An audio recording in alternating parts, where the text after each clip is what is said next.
Welcome back to the No Nitrous Challenge, where finesse beats raw power every time. Today, we're gearing up for war. Blacklist number 4, JV, is waiting with his monstrous Dodge Viper SRT10, all muscle, no manners.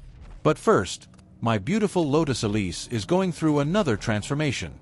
Faster acceleration, tighter handling, razor-sharp upgrades. Because when you're up against a V10 beast, you better bring something more than just horsepower. You bring precision.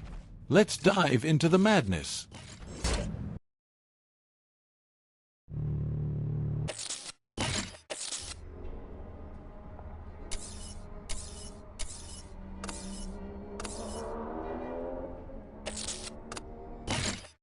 Ah yes, the tollbooth race, where it's just me, my upgraded Lotus Elise, and the wide open roads of Rockport, with not a single Dodge Viper in sight.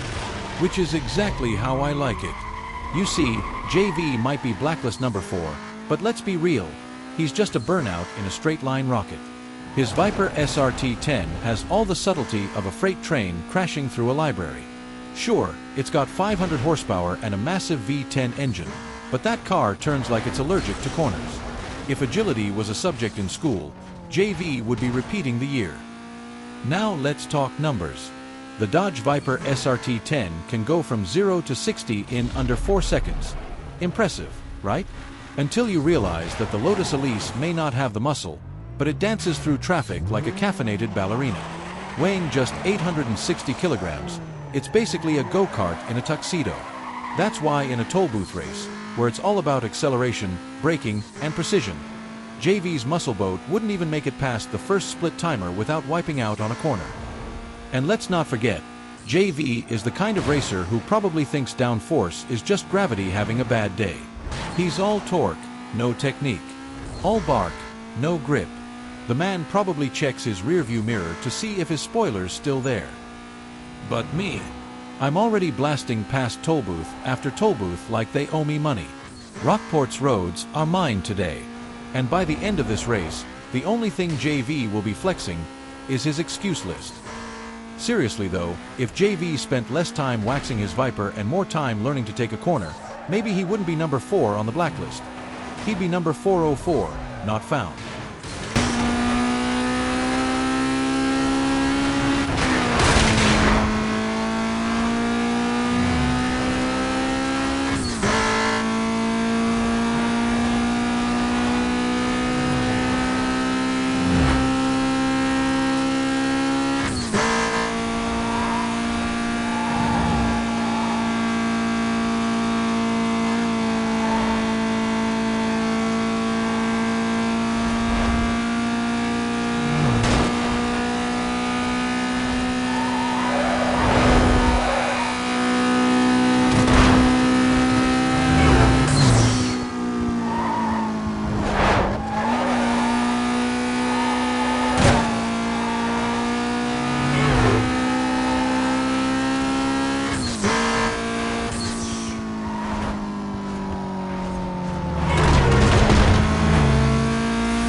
Units monitoring. We've got...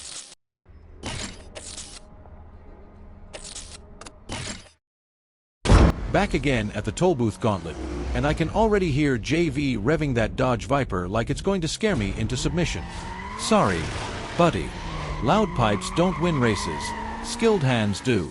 And let's be honest, JV handles that Viper like he's wrestling a wild buffalo with buttered gloves. The Dodge Viper SRT10 is a beast, no doubt. 8.3 liters of naturally aspirated madness under the hood, one of the largest production engines ever slapped into a sports car.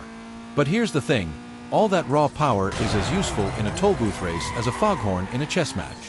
What you need here is finesse, timing, and precision. And that's exactly what the Lotus Elise brings to the table.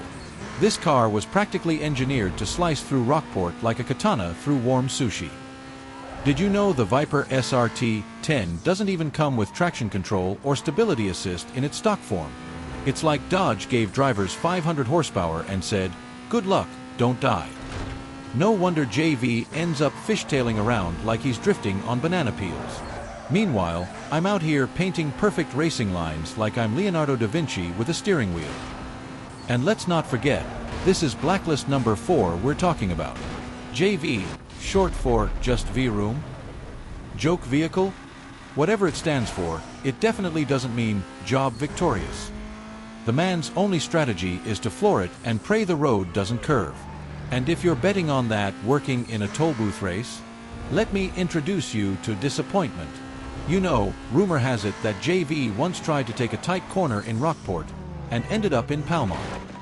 Honestly, JV's racing career is like his Viper's gas mileage. Impressive on paper, but terrible over time. Dispatch, you got any other details on that last call? My screen's acting up.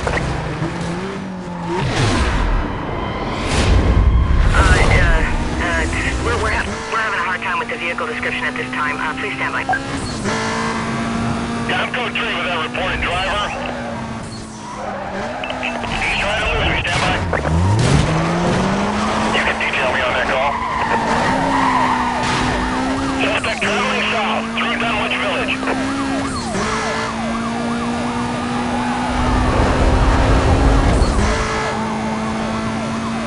Dispatch confirmed this guy's code 6. Request immediate backup.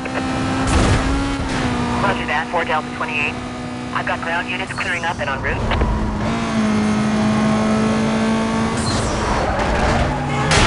Dispatch, 1050, I'm still code 3. Suspect's moving through the refinery.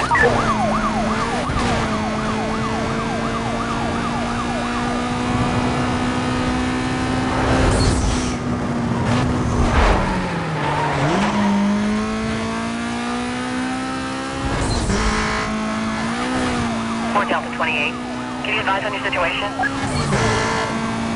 Having a hard time staying with him. Code 6 causing me a lot of problems.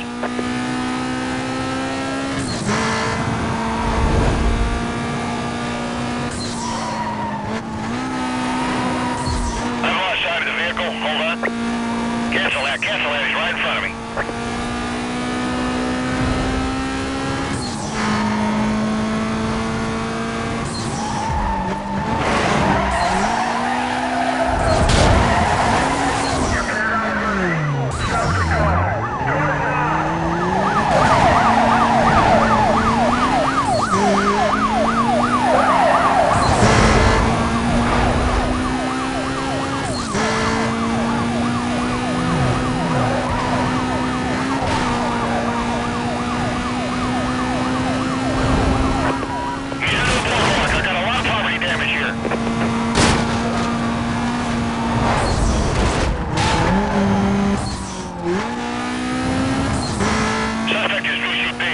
I'm trying to locate the vehicle. Stand by. Cancel that. He's right in front of me.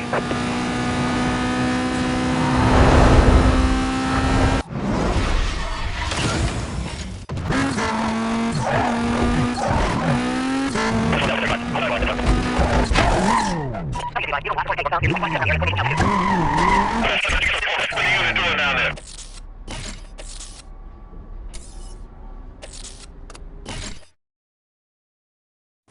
Welcome to the world of raw speed, where finesse meets fury, and apparently, where JV thinks mashing the throttle like he's stomping grapes is a viable racing strategy.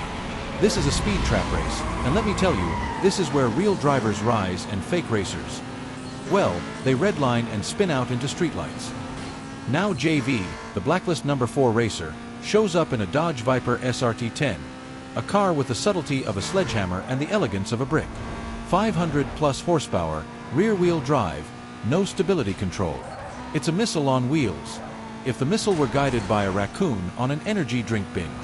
The Viper was never about balance. It's a brute. A legendary brute, sure, but one that needs taming.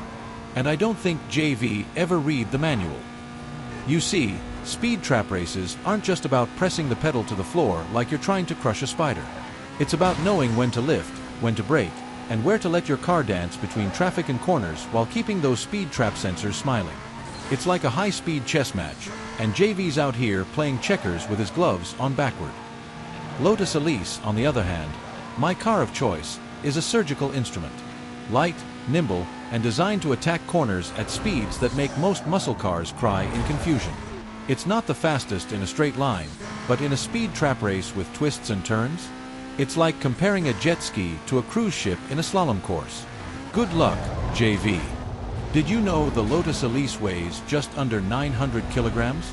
That's about as much as JV's ego after he got beat by Big Lou in a parking lot drag race. Pair that weight with razor-sharp handling and you get a car that thrives in events like these. While JV's busy trying to figure out why his Viper doesn't turn at 150 miles per hour, I'm ghosting through intersections like I've got cheat codes enabled. And you know what's the saddest part? JV's top speed might be scary, but watching him try to control it is even scarier.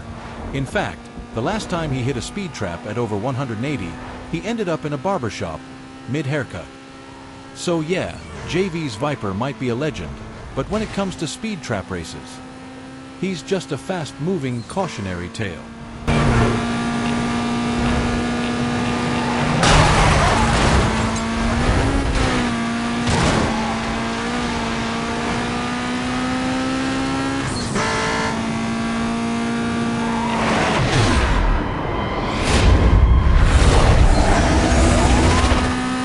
I've got a speeder, possible racing.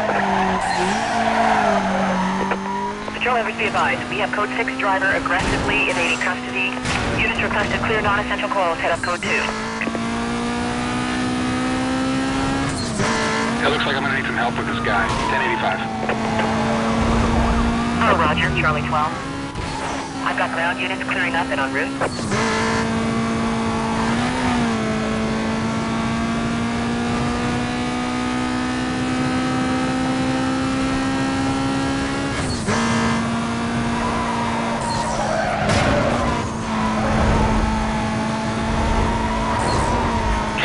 I might have lost him. Stand by. Cancel that. I got him here.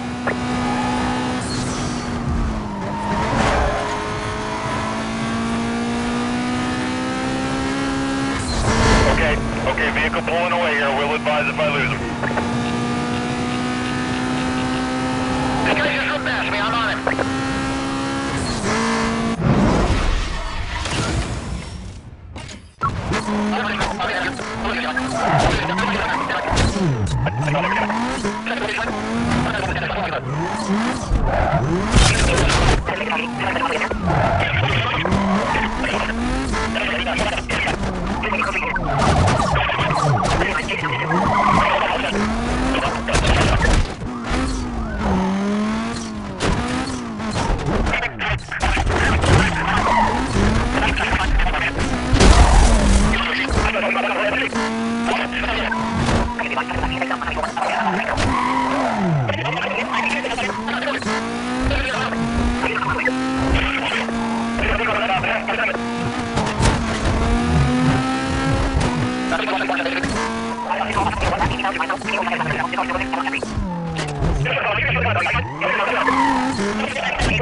Alright, it's time for yet another speed trap showdown, and that means JV is once again trying to prove that brute force beats brainpower. Spoiler alert, it doesn't. Because here's the thing, this isn't a drag race. This isn't about who has the biggest engine or the loudest exhaust. This is about control, timing, and knowing when to let the car fly and when to reel it back in. Unfortunately, our man JV missed that memo, probably because he was too busy polishing his ego. Now let's talk facts. JV is driving a Dodge Viper SRT10. This monster boasts a monstrous 8.3-liter V10 engine producing around 500 horsepower, enough to launch it from 0 to 60 in just about 3.9 seconds. On paper, it's a track weapon. In reality, under JV's control, it handles like a shopping cart with a rocket strapped to it. That much power without precision is like giving a toddler a flamethrower. Impressive, but dangerous for everyone nearby. Meanwhile, I'm in my trusty Lotus Elise, lightweight, agile, and built with more finesse than a Swiss watch. This car thrives in the chaos of speed traps. It's not just about peak speed, it's about maintaining high velocity through choke points, weaving between traffic, and exiting corners like you've got wings. JV's out here blasting down straights like he's in a Fast and Furious audition, only to slam the brakes and fishtail like he's riding a wet noodle. And let's not forget, the Viper's Achilles heel? Corners. With all that power going to the rear wheels and very little electronic nannying, it's a constant battle to keep it facing the right direction. I swear, I've seen JV drift unintentionally more than a need for speed cut scene. The man couldn't take a bend if it came with instructions and a GPS tutorial. Fun fact, the Lotus Elise has one of the best handling to power ratios in the sports car world. That means I don't need to hit 200 miles per hour to dominate. Just give me corners, traffic, and a few speed traps, and I'll leave JV's Viper stuck in second gear like it's having an existential crisis. JV thinks speed traps are about smashing the gas. I think they're about embarrassing people like him in style. And let me tell you, it's working. At this point, calling JV a threat in a speed trap race is like calling a toaster a Formula One car. It's got heat, sure, but it ain't built for the track.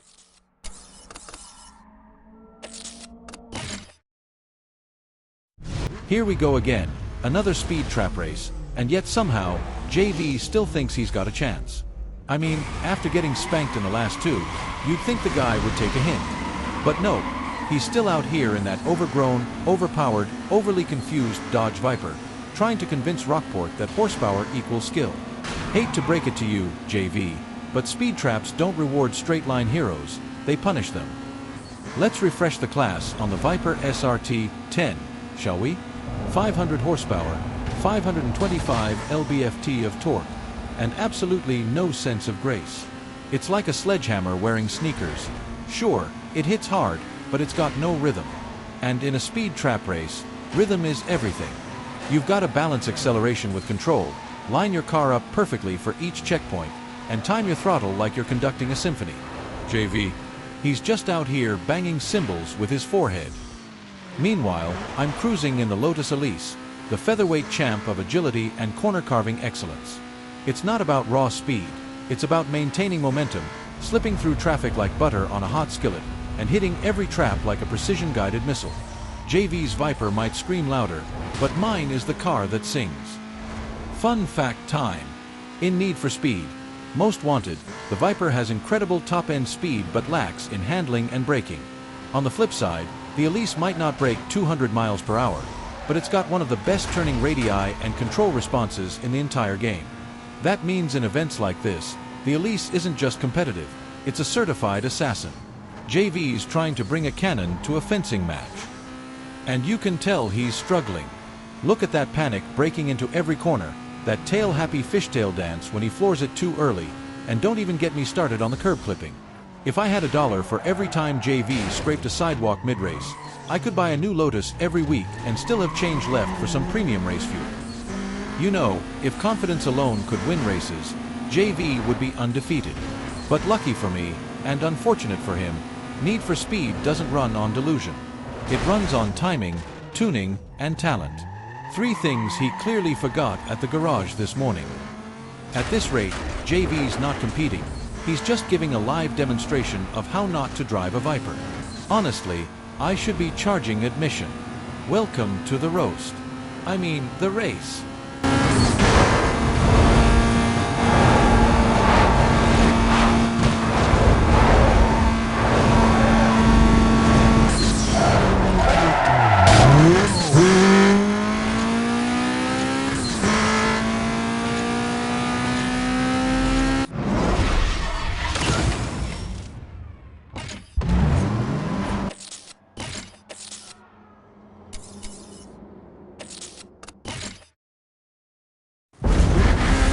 Alright, it's sprint time.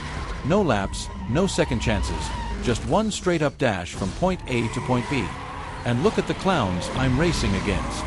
One's trying to drive like he's in a Fast and Furious audition, another one thinks tailgating will somehow make him faster, and then there's the poor soul in the muscle car who handles turns like a refrigerator on roller skates. I mean, is this a race or a comedy show? Let's get this straight, this isn't about brute force. Sprint races in Need for Speed, Most Wanted, are about balance.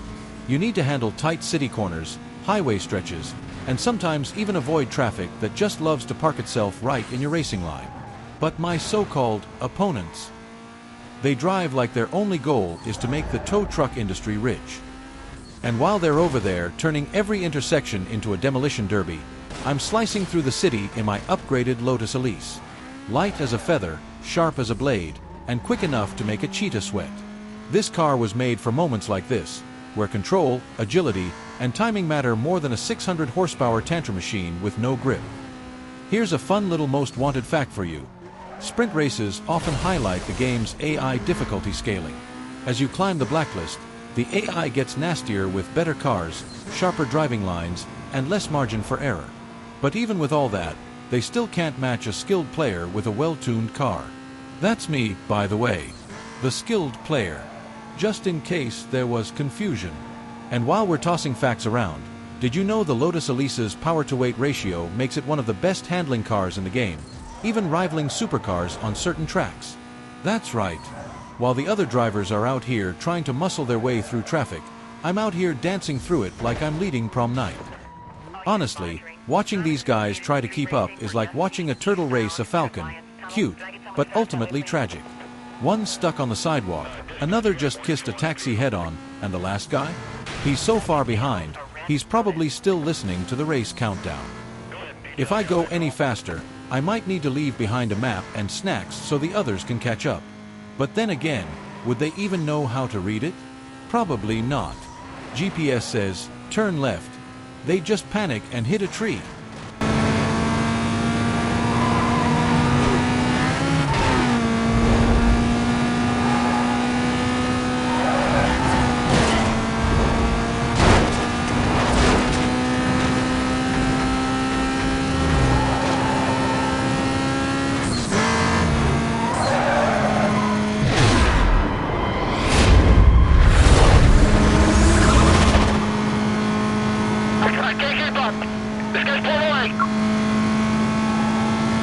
Lost visual. Working to catch up. Hold on.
Alright folks, tighten your seatbelts and turn up the volume, because it's toll booth time again.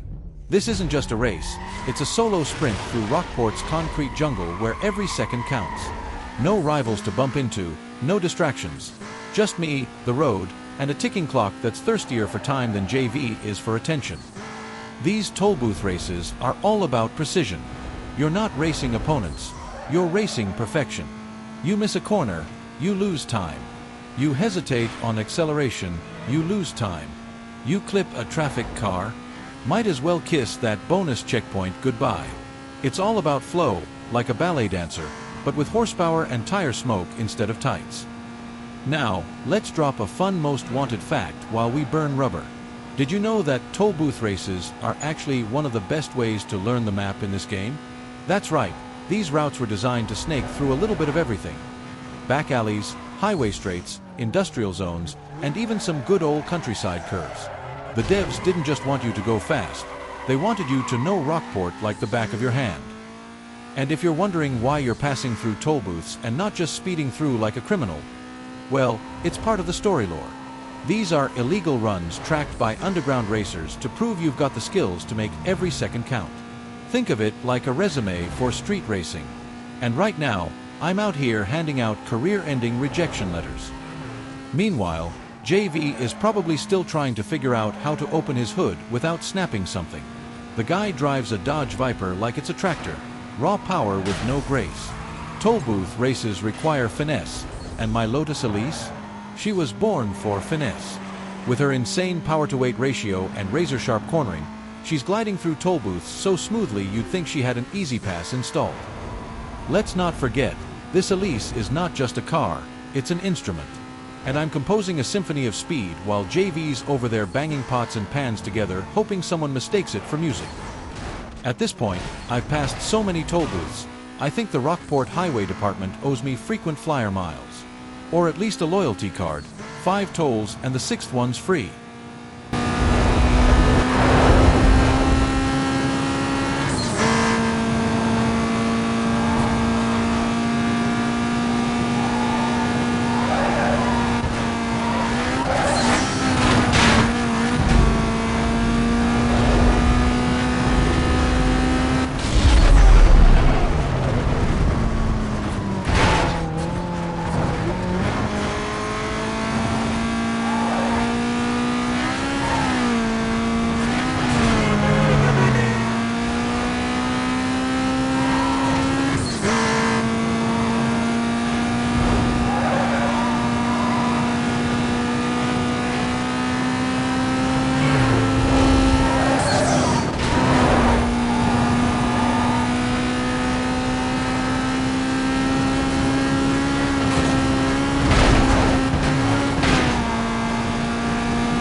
Alright, ladies and gentlemen, it's time to switch gears, literally and figuratively, as we slide into the milestone events with none other than the mighty Audi A4. And you know what that means. The streets of Rockport are about to witness the most gloriously destructive game of hide-and-seek ever invented, starring yours truly, and the ever-incompetent Rockport PD. Let's be real, at this point, calling them a police force is generous. They're more like a traveling circus, just with more flashing lights and way less coordination. I've seen raccoons organize a garbage raid better than these guys plan their roadblocks. And guess what? Today's agenda is pure chaos. Rack up a cool $150,000 in cost to state, tag 28 police vehicles, and collect a bounty of $325,000. We're not just dodging cops, we're going to financially ruin the city of Rockport. The repair bill alone will have the mayor crying into his morning coffee. I'm talking fences shattered like fragile egos, gas stations blowing up like the PD's confidence every time I escape, and spike strips getting dodged like awkward conversations at family dinners. And while I'm out here creating budgetary nightmares, let me drop some facts on you, like spike strips. Did you know Most Wanted was one of the first Need for Speed games to actually introduce real-time spike strip dodging as a core mechanic in pursuits? Before this, police were just annoying obstacles. No. They're full-blown gameplay, and it's glorious. And those helicopters you see. Yeah, Most Wanted used a scripted AI system where the chopper can only follow for a specific duration before it has to go refuel. If you keep track of your pursuit time, you'll know exactly when it dips out like a student skipping the final exam. But back to the Audi A4. Oh, what a beast! This car isn't just reliable, it's the sedan of destruction today. Strong, heavy enough to bulldoze a Crown Vic with confidence, and built like a German tank that decided to take ballet lessons. Every cop car I tag, a personal love tap from Audi to Rockport's underfunded, undertrained excuse for law enforcement. And let's be honest, some of these officers have clearly skipped more driving lessons than I've skipped gear shifts. You'll see them spin out trying to pit me, crash into each other while setting up a roadblock, or just inexplicably drive into a wall because their AI pathing got confused between pursue and panic. It's adorable, really. Oh, and here comes the spike strips again. You'd think after missing me the first 5 times, they'd change their strategy. But no. They keep laying them down like I'm gonna suddenly forget how to drive. Spoiler alert, I won't. But nice try, officer. Oops, all tires. 28 cop cars tagged. Done. 150 grand in damages. Check. Bounty stacked so high it needs its own zip code? You bet. The only thing more destroyed than Rockport's infrastructure right now is JV's self-esteem watching me from the sidelines, knowing I'm coming for that Viper next. At this point, I'm not sure if I'm playing Need for Speed or applying for a demolition permit. Either way, Rockport PD. Better call your insurance agent. And maybe a therapist.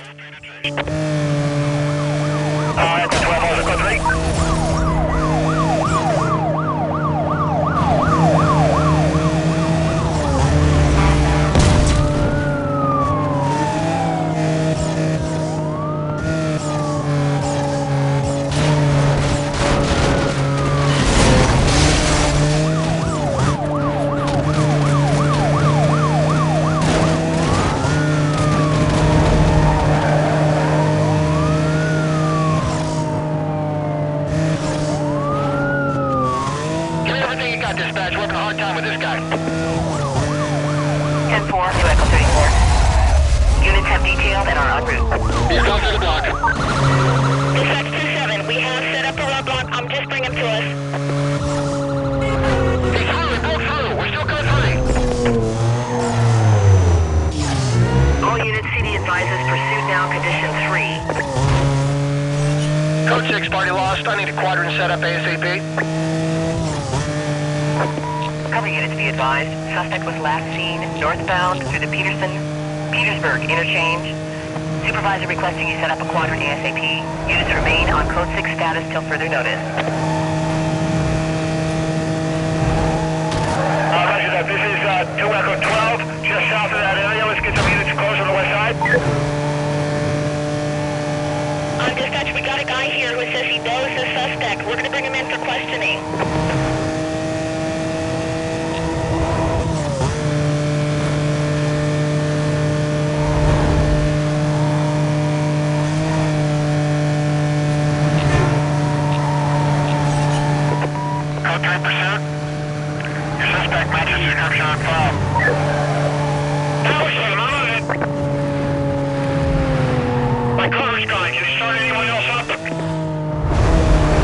Your cover is still clearing. I will check other channels, but it looks like they're just a few minutes away.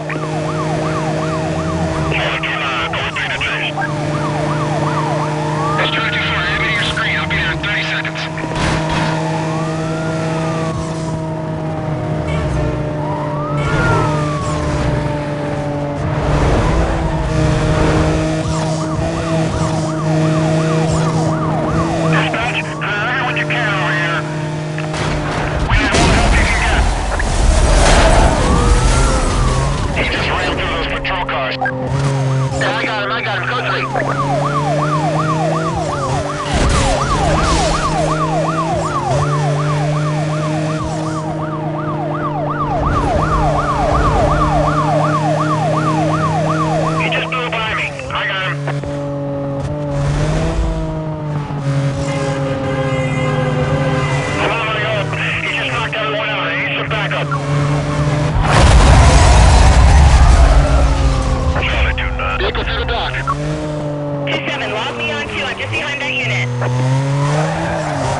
Please update us when you can. Everything is as stated. I got my hands full here.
He's through the block. He's through the block.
There's no way we're not going to be able to get it.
pursuit call. Suspect was last seen heading east on State Street. Containment is to include immediate area and every... That's what I said. Cancel. We got him. We got him.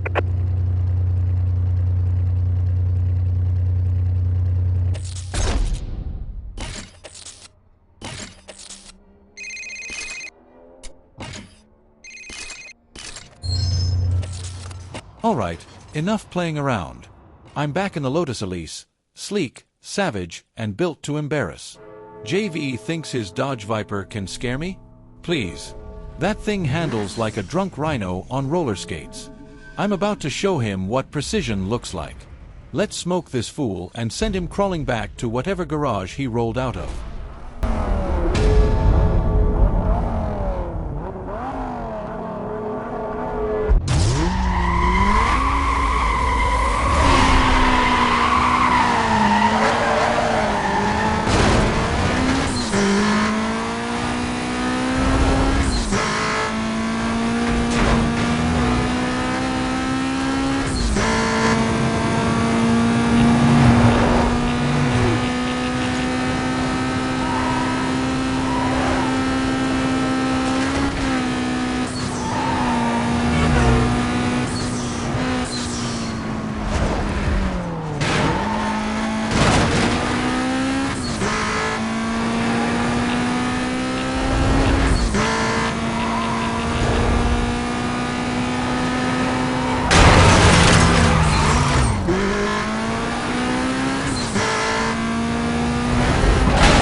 And just like that, JV's Dodge Viper is mine, and he's left standing there like a chump who just got lapped by destiny. He talked big, drove sloppy, and now he's nothing more than a stepping stone in my rise to the top. If you enjoyed watching JV get humiliated in high definition, make sure to hit that like button, drop a comment roasting his sorry driving skills, share it with your crew, and of course, subscribe to Nebula Core Gaming for more ruthless takedowns. I'll see you legends in the next episode.